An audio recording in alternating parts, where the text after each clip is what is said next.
আপনার জীবনে এমন কিছু সময় আসে যখন আপনি পুরো লস অফ ওয়ার্ডস হয়ে যান।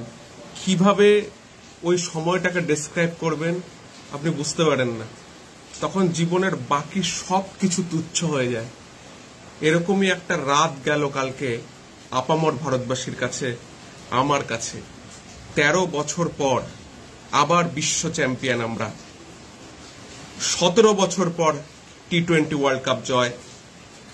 লাস্ট 10 বছরেরও বেশি সময় ধরে আমরা বারবার তীরে এসে তরি ডুবেছি, কিন্তু এইবার ক্যারিবিয়ান দ্বীপপুঞ্জে রোহিত শর্মার নেতৃত্বে আমরা সেই অধরা মাধুরী যে লাস্ট 10 বছর ধরে আমাদের হাতে এসেও আসছিল না, সেটা কিন্তু আমরা তুলে আনতে পেরেছি।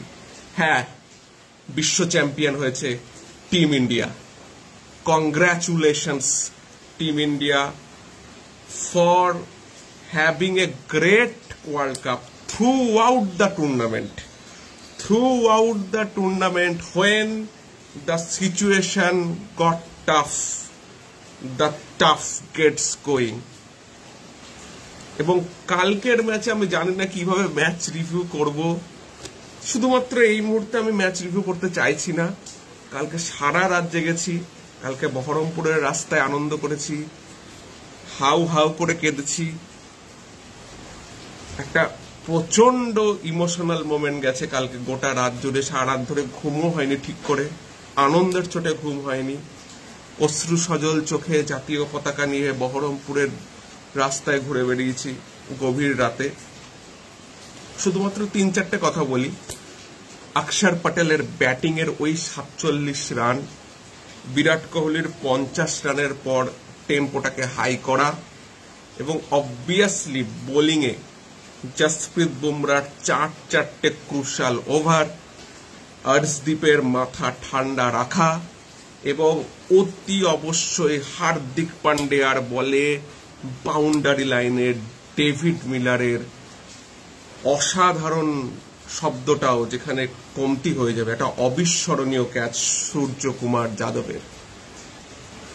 আমার যখন অন্তিম নিঃশ্বাস চলবে আমি নিশ্চিত আমি তখনও সূর্যকুমার যাদবের সেই ক্যাচটা মনে রাখব।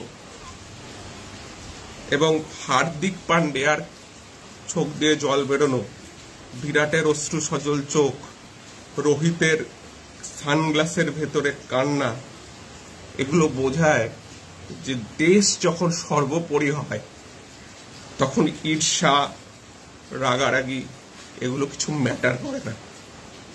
তখন দেশের জয়ের জন্য কিন্তু সবাই ঝাঁপায়।